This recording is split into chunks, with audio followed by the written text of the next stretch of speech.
Eu saúdo a todos com a paz de nosso Senhor Jesus Cristo.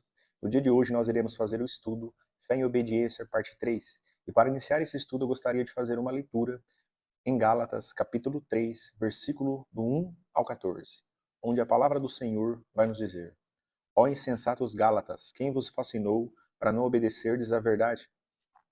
A vós, perante os olhos de quem Jesus Cristo foi evidenciado, crucificado entre vós? Só quisera saber isto de vós: recebestes o Espírito pelas obras da lei ou pela pregação da fé?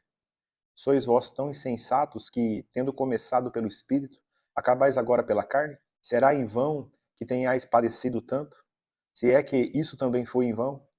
Aquele, pois, que vos dá o Espírito e que opera maravilhas entre vós, o faz pelas obras da lei ou pela pregação da fé? Assim como Abraão creu em Deus e isso lhe foi imputado como justiça.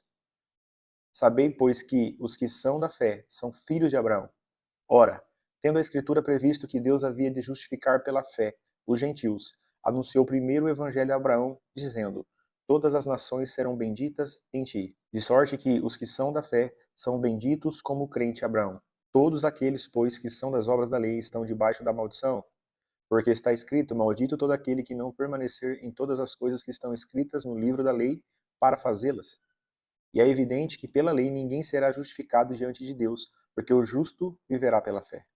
Ora, a lei não é da fé, mas o homem que fizer estas coisas, por elas viverá. Cristo nos resgatou da maldição da lei, fazendo-se maldição por nós, porque está escrito: Maldito todo aquele que for pendurado no madeiro, para que a bênção de Abraão chegasse aos gentios por Jesus Cristo, e para que pela fé nós recebêssemos a promessa do Espírito. Irmãos, a lei ela é impotente para salvar, mas ela conduz a Cristo e a fé. Quando nós iniciamos, meus irmãos, o nosso caminho buscando ao Senhor, o nosso Deus, o primeiro passo, irmãos, é conhecermos a Deus através da lei. E é natural, irmãos, que cada um de nós tente se justificar pela lei, porque nós começamos a conhecer os mandamentos, começamos a conhecer a lei do Senhor, e com a força do nosso braço, com a nossa capacidade, nós tentamos nos justificar perante Deus pelas obras que nós praticamos. E nós fazemos isso, irmãos, porque nos falta o conhecimento. Mas é muito importante, meus irmãos, nós sabermos que pela lei, pelas obras praticadas, ninguém será justificado diante de Deus pelaquilo que faz, porque nós somos justificados pela fé em Jesus Cristo. Por isso, esta passagem está nos dizendo que o justo, esse viverá pela fé. E entendam isso, meus irmãos, justo é aquele que foi justificado por Cristo. Nenhum de nós é justo por si mesmo, mas nós somos justificados pelo sacrifício substitutivo que Jesus fez por cada um de nós na cruz do Calvário. Jesus Cristo, meus irmãos, resgatou a cada um de nós, se fazendo maldição na cruz, para que a maldição que estava sobre as nossas vidas, o pecado original, fosse pago.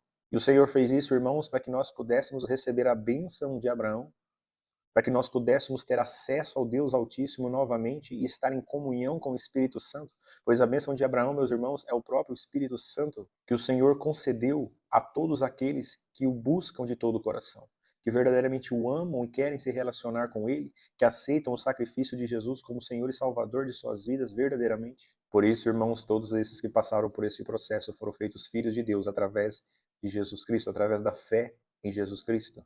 Porque todos aqueles que foram batizados em Jesus estão revestidos de Cristo. Porque todos nós que fomos mergulhados no corpo de Cristo somos um em Cristo Jesus. Por isso, irmãos, nós devemos tomar posse da promessa e permitir que o próprio Espírito Santo venha conduzir as nossas vidas. Entendam isso. Quando nós aceitamos a Jesus, muitas vezes nós vamos para a palavra de Deus e nós, como eu já disse aqui, começamos a estudar, começamos a meditar na palavra, tentamos cumprir toda a lei, todos os mandamentos do Senhor com a nossa capacidade intelectual, com a nossa força da nossa alma, da nossa mente. Mas é impossível para qualquer um de nós, irmãos, cumprir a lei ou cumprir ou viver os mandamentos de Deus sem estarmos em comunhão com o Espírito Santo, para que o próprio Espírito Santo venha nos capacitar e nos auxiliar e nos ajudar a cumprir. Eu gostaria também, meus irmãos, de fazer outra leitura em Efésios, capítulo 2, versículo 8 e 9, onde a palavra do Senhor vai nos dizer: Porque pela graça sois salvos por meio da fé, e isto não vem de vós, é dom de Deus, não vem das obras para que ninguém se glorie. Paulo está nos dizendo, meu irmão e minha irmã, que nenhum de nós pode ser justificado pelaquilo que faz. Nenhum de nós, irmãos, não importa o que você faça, não importa o tanto que você seja uma pessoa boa de coração, não importa o tanto que você pratique o bem, isso não vai te justificar perante Deus. O que te justifica perante o Senhor é a graça. O que te justifica perante Deus é a fé em Jesus Cristo. O que Paulo está nos dizendo é que a nossa salvação, ela é pela graça mediante a fé em Jesus Cristo. Não existe, irmão, outra forma de uma pessoa se salvar a não ser pela fé em Jesus. Não importa, meus irmãos, o tanto de boas ações, de obras de caridade, não importa o tanto que você vai à igreja, não importa aquilo que você faz. Só existe uma forma de você se salvar, é através da graça, é através da fé em Jesus Cristo. Essa é a única forma que Deus nos orienta e que nos diz que existe salvação para cada um de nós. Não importa o tanto que você seja uma pessoa boa, se você não aceitou Jesus dentro do seu coração como Senhor e Salvador de sua vida, o preço do seu pecado não foi pago. Você não aceitou o sacrifício de Jesus na cruz. Então, portanto, você não pode se salvar. Isso, irmãos, é o que Paulo está nos dizendo neste capítulo 2 de Efésios. Paulo nos diz: porque pela graça sois salvos por meio da fé em Jesus Cristo. E isso não vem de vós, é dom de Deus. Não vem de obras para que ninguém se glorie. Então não importa as obras que você pratique, se você não aceitar a Jesus dentro do seu coração, como Senhor e Salvador da sua alma, você não poderá se salvar. Nós temos outra passagem nos textos bíblicos, em Tiago, capítulo 2, versículo 14 ao 26, onde a palavra do Senhor nos diz: meus irmãos, que aproveita se alguém disser que tem fé e não tiver as obras? Porventura a fé pode salvá-lo? E se o irmão ou irmã estiverem nus e tiverem falta de mantimento cotidiano, e alguém de vós lhes disser: ide em paz, aquietai-vos e fartai-vos, e não lhes destes as coisas necessárias para o corpo, que proveito virá daí? Assim também a fé, se não tiver as obras, é morta em si mesma. Mas dirá alguém: tu tens a fé, e eu tenho as obras. Mostra-me a tua fé sem as tuas obras, e eu te mostrarei a minha fé pelas minhas obras. Tu crês que há um só Deus? Fazes bem. Também os demônios o creem e estremecem. Mas, ó homem vão, queres tu saber que a fé sem obras é morta? Porventura o nosso pai Abraão não foi justificado pelas obras quando ofereceu sobre o altar o seu filho Isaque? Bem vês que a fé coopera com as suas obras, e que pelas obras a fé foi aperfeiçoada. E cumpriu-se a escritura que diz: e creu Abraão em Deus, e foi-lhe isso imputado como justiça, e foi chamado o amigo de Deus. Vedes então que o homem é justificado pelas obras, e não somente pela fé. E de igual modo, Raabe, a meretriz, não foi também justificada pelas obras, quando recolheu os emissários e os despediu por outro caminho? Porque assim como o corpo sem o espírito está morto, assim também a fé sem obras é morta. Então, meus irmãos, aqui nós temos dois textos bíblicos que aparentemente são contraditórios. Porque um nos diz que nós somos justificados pela graça mediante a fé em Jesus Cristo e não por obras. Paulo está dizendo isso em Efésios, capítulo 2. Já em contrapartida, Tiago, também no capítulo 2, vai nos dizer que nós não somos justificados somente pela fé, mas nós somos justificados sim pelas obras. Então, como nós podemos resolver este problema? Como nós podemos entender essa contradição? Será que realmente a palavra do Senhor está se contradizendo? Mas eu disse aqui, irmãos, que no primeiro estudo, toda a Bíblia, toda a palavra foi inspirada por Deus através do Espírito Santo. Então, irmãos, como pode o próprio Deus Todo-Poderoso se contradizer? Então, meus irmãos, como pode nosso Deus, o Deus Todo-Poderoso, o Deus onisciente, que tem todo conhecimento, como pode haver uma contradição na palavra de Deus? Será que o Senhor errou? Será que esses homens, eles ouviram errado da parte do Senhor e escreveram errado? Como que pode? Se um diz que a salvação vem mediante a graça pela fé em Jesus Cristo, outro nos diz que somente a fé não salva, mas nós precisamos de obras. Então, aonde está o erro? Eu gostaria de, através dessa passagem, irmãos, também ensinar algo para vocês. A palavra do Senhor, irmãos, ela não tem contradição. Foi o próprio Deus vivo que inspirou homens a escrevê-la. O que muitas vezes vai faltar para mim ou para você é discernimento espiritual para entendê-la. Na realidade, irmãos, esses textos não estão se contradizendo, mas na realidade eles estão se complementando, se completando. Paulo nos diz, irmãos, que a salvação vem mediante a graça, pela fé em Jesus Cristo, e é exatamente assim que é. É impossível para qualquer pessoa, meus irmãos, se salvar se não for através da fé em Jesus Cristo. Se essa pessoa não for até Cristo, se ela não for até a palavra, se ela não ouvir a palavra de Deus, alguém ensinar a palavra, como eu já disse aqui em estudos anteriores, seja ministrado esta palavra, seja ela lendo a palavra de Deus, que é a Bíblia, que é o próprio Cristo. Se essa pessoa, meus irmãos, não chegar ao conhecimento de Cristo, crer verdadeiramente nessa palavra, aceitar a Jesus dentro do seu coração, ela nunca poderá se salvar, não importa o que ela faça. Mas nós devemos entender, irmãos, que a partir desse momento que essa pessoa aceitou a Jesus, a partir do momento, irmãos, que essa pessoa abriu o coração para Cristo, o Espírito Santo de Deus trouxe vida para o espírito dela que estava morto dentro dela. Essa pessoa, meus irmãos, ela passou pelo novo nascimento. A vida de Deus surgiu dentro dela. E quando isso acontece, meus irmãos, nós começamos um processo de purificação e transformação que Deus faz na vida de cada um daqueles que aceitam verdadeiramente a Jesus. E aí é que está o ponto, meus irmãos. Se nós começamos a nossa jornada crendo em Cristo, nós devemos viver todo o evangelho de Cristo. Então o Espírito Santo, irmãos, ele derrama o amor de Deus, ele põe o fruto do Espírito Santo dentro dos nossos corações. E é exatamente, meus irmãos, este amor de Deus que vai nos levar a praticar boas obras.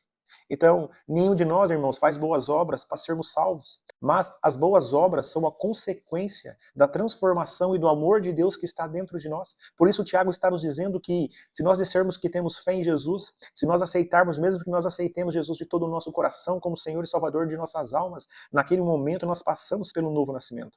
Mas, se nós rejeitarmos a partir daquele momento, vivermos a vontade de Deus em nossas vidas, se nós não deixarmos que o Espírito Santo comece a conduzir as nossas vidas, nós podemos e corremos o risco de perder a nossa salvação. Por isso, todos aqueles que passaram pelo novo nascimento, meus irmãos, eles não fazem boas obras para serem salvos, eles fazem boas obras porque eles são salvos, porque o amor de Deus está dentro deles e os leva a fazer essas boas obras. Por isso também, Paulo nos diz em Efésios capítulo 2, no versículo 10, Paulo nos diz, porque somos feituras sua, criados em Cristo Jesus para as boas obras, as quais Deus preparou para que andássemos nela. Então entendam isso, meus irmãos, o Espírito Santo de Deus, ele nos cria em Cristo, ele nos transforma em imagem e semelhança de Cristo, e isso é um processo que vai durar a nossa vida inteira. O fruto do Espírito Santo, irmãos, ele é colocado dentro de nós como uma semente que germinou e começou a crescer assim que a gente passou pelo novo nascimento.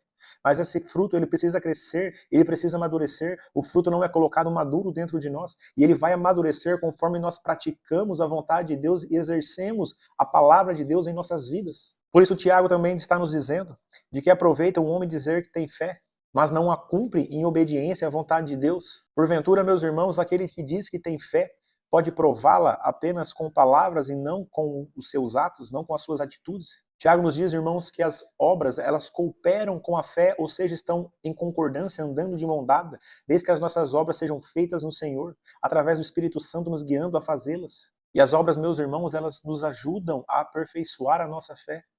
Como eu já disse aqui, nós devemos ter plena confiança que quando nós cremos em Jesus Cristo, nós recebemos o Espírito Santo de Deus, que ele está dentro de nós. E as nossas obras são o fruto que, em obediência a Deus, o Espírito Santo irá produzir dentro de nós. Nada pode dar mais alegria no seu coração, meu irmão, do que estar repleto do Espírito Santo de Deus.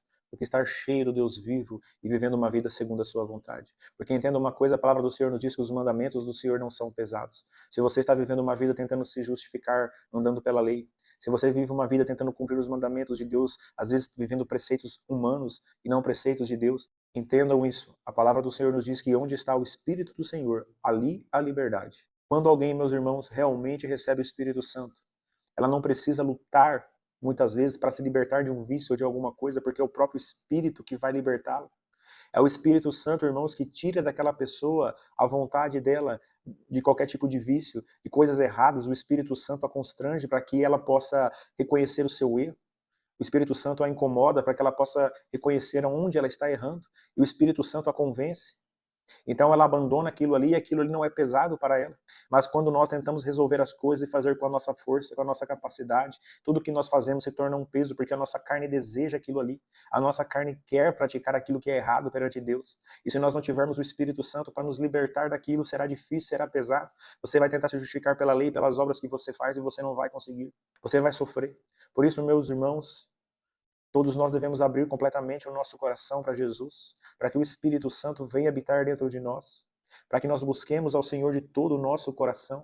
O Espírito Santo colocará no seu coração, meu irmão, o desejo de buscar a Cristo e conhecê-lo de todo o seu coração, com toda a vontade do seu ser. E você vai ter experiências novas com Deus. Você vai viver uma vida obedecendo ao Senhor, andando em espírito e não na carne. Porque aqueles que tentam se justificar, irmãos, por regras, muitas vezes regras de igreja, eu não estou aqui pregando contra as regras de igreja. Muitas regras de igreja são boas, que nós temos que seguir. Mas o que eu estou dizendo é que a verdadeira obediência, ela tem que vir primeiramente a Deus. E ela tem que vir, irmãos, sendo guiada pelo Espírito Santo habitando dentro de nós, nos libertando e tirando das nossas vidas tudo aquilo que nos afasta do Senhor. Meus irmãos, esse processo ao qual Paulo nos descreve em Romanos 8:1, onde ele nos diz: agora, pois, nenhuma condenação há para aqueles que estão em Cristo Jesus, que não andam segundo a carne, mas que andam segundo o Espírito. Andar segundo o Espírito, irmãos, é andar pelo fruto do Espírito Santo, que Deus colocou no seu coração quando você aceitou Jesus. E quem anda assim, irmãos, não sofre. Quem anda assim, irmãos, os mandamentos do Senhor são uma alegria para ele, não são pesados. Ele medita na lei do Senhor de dia e de noite, a lei do Senhor é uma alegria em seu coração. Não que essa pessoa também não vá passar por tribulações, porque Jesus nos diz que nesse mundo nós teríamos aflição, mas que nós devemos ter bom ânimo, porque ele venceu o mundo. O Senhor Jesus também nos diz que ele estaria conosco todos os dias, até o fim dos tempos. Então nós devemos, irmãos, ter confiança e buscarmos uma vida em obediência, andando em espírito, não andando pela força do nosso braço, pela nossa capacidade. Nós devemos cumprir os mandamentos de Deus, sendo homens e mulheres cheios do Espírito Santo.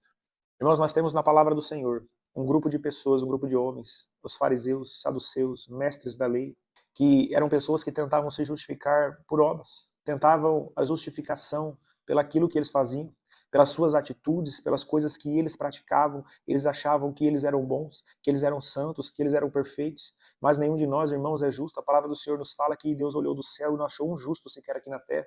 Nós somos justificados por Jesus Cristo. Então, irmãos, eu vou ler esse texto para que você venha entender que não é aquilo que você faz que te aproxima de Deus, mas é um coração contrito e aberto que te leva ao Senhor. E você deve andar em espírito, praticando a vontade de Deus na sua vida através do Espírito Santo, como eu já disse aqui. Isso é verdadeiramente ter uma fé em obediência a Deus. A palavra do Senhor nos diz em Mateus capítulo 23, versículo 23 e 28. Ai de vós, escribas e fariseus hipócritas, porque dizimais a hortelã, o endro e o cominho, e desprezais o mais importante da lei, o juízo, a misericórdia e a fé. Deveis, porém, fazer estas coisas e não omitir aquelas. Condutores cegos, que coais um mosquito e engolis um camelo. Ai de vós, escribas e fariseus hipócritas, pois que limpais o exterior do copo e do prato, mas o interior está cheio de rapina e de intemperança. Fariseu cego, limpa primeiro o interior do copo e do prato, para que também o exterior fique limpo. Ai de vós, escribas e fariseus hipócritas, pois que sois semelhantes aos sepulcros caiados, que por fora realmente parecem formosos, mas interiormente estão cheios de ossos, de morte e de toda imundícia. Assim também vós, exteriormente, pareceis justos aos homens, mas interiormente estáis cheios de hipocrisia e de iniquidade. Jesus, meus irmãos, ele mudou o nosso relacionamento com a lei. O Senhor Jesus nos mostrou, meus irmãos, que o mais importante são as atitudes de coração, não cerimônias ritualísticas que não nos levam verdadeiramente a viver o propósito de Deus, a andarmos em espírito. Os fariseus, meus irmãos, e os mestres da lei inventaram muitas regras além do que estava escrito na lei do Senhor. E eles acreditavam, irmãos, que seriam salvos se cumprissem todas as regras criadas por eles e também dadas por Deus. As suas ações para eles, meus irmãos, eram o mais importante. Mas Jesus nos diz, meus irmãos, que a nossa justiça não for muito superior à dos mestres da lei e dos fariseus, de modo algum nós entraremos no reino dos céus. Jesus sempre nos ensinou, irmãos, que o mais importante é o que está dentro do seu coração. A palavra do Senhor nos diz, irmãos, que os mestres da lei e os fariseus, eles davam dízimo de tudo aquilo que eles possuíam. Eles oravam todos os dias, jejuavam 2 vezes por semana. Eles iam todo dia na casa do Senhor. Mas nós entendemos, irmãos, que não basta nós ficarmos dizimando. Se nós não dizimarmos com amor, para Deus não vale nada. Não basta nós ficarmos orando, orando, orando. Se nós orarmos para nos engrandecer e não com o coração quebrantado, querendo buscar o Senhor, não nos vale de nada. Não basta, meus irmãos, nós jejuarmos. Se nós não jejuarmos para nos humilhar aos pés do Senhor, para buscar a face do Senhor, para que a nossa carne seja mortificada, não nos valerá de nada. Tudo que nós fazemos, irmãos, o mais importante é a atitude que está no seu coração ao fazer, o que você realmente deseja buscar. Porque se você faz alguma coisa de forma robótica, de forma automática, de forma ritualística, Deus não aceita. Deus quer a sua entrega, o seu coração. Deus quer que você queira se relacionar com Ele. Deus quer que você queira ter intimidade com Ele. Deus quer que você o ame e o busque de todo o seu coração. Por isso que Jesus, irmãos, ele muda o nosso relacionamento com a lei. Pela graça, não basta não adulterar fisicamente. Apenas desejar de todo o seu coração uma mulher já é adultério. O pecado, meus irmãos, ele vem de dentro do seu coração e é refletido pela sua vida.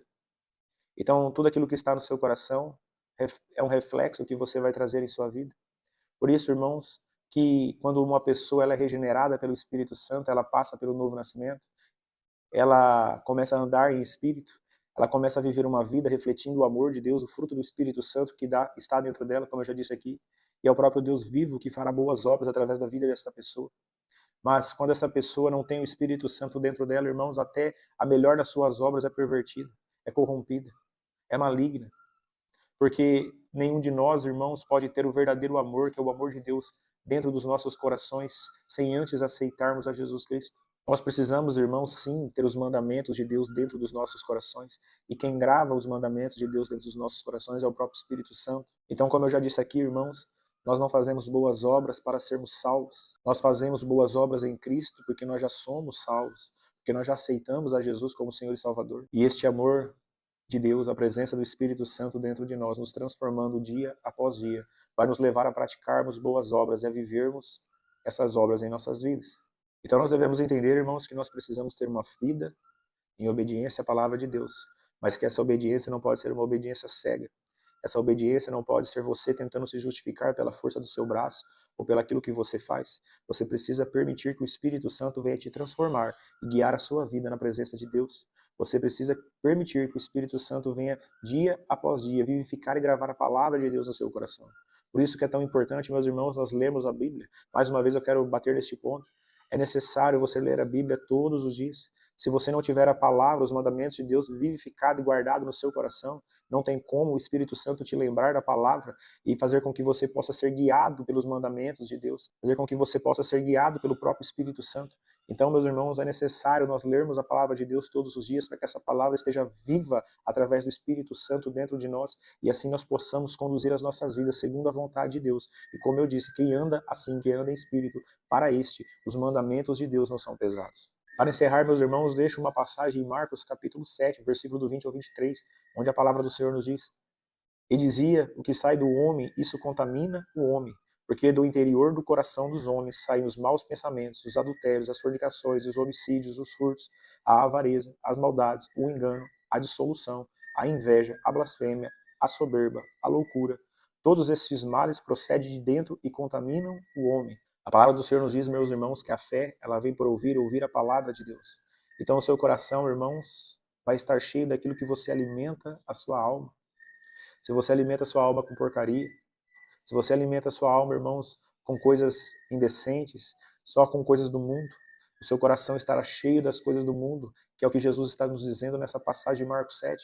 Mas se nós alimentarmos o nosso coração com a palavra, se nós permitirmos que o Espírito Santo nos transforme, nosso coração estará cheio do fruto do Espírito Santo, do amor, da alegria, da paz, da longanimidade, benignidade, da bondade, da fidelidade, da mansidão e do domínio próprio, que são o fruto, os aspectos do fruto do Espírito Santo dentro de cada um de nós. E nós refletiremos para o mundo, irmãos, o amor de Deus, não as trevas desse mundo. Então que nós venhamos a ser luz no Senhor para este mundo que jaz no maligno, irmãos, para esse mundo que está em trevas. Eu agradeço todos aqueles que me acompanharam até aqui. A paz de nosso Senhor Jesus Cristo esteja abundantemente dentro do coração de cada um de vós. Até o próximo estudo.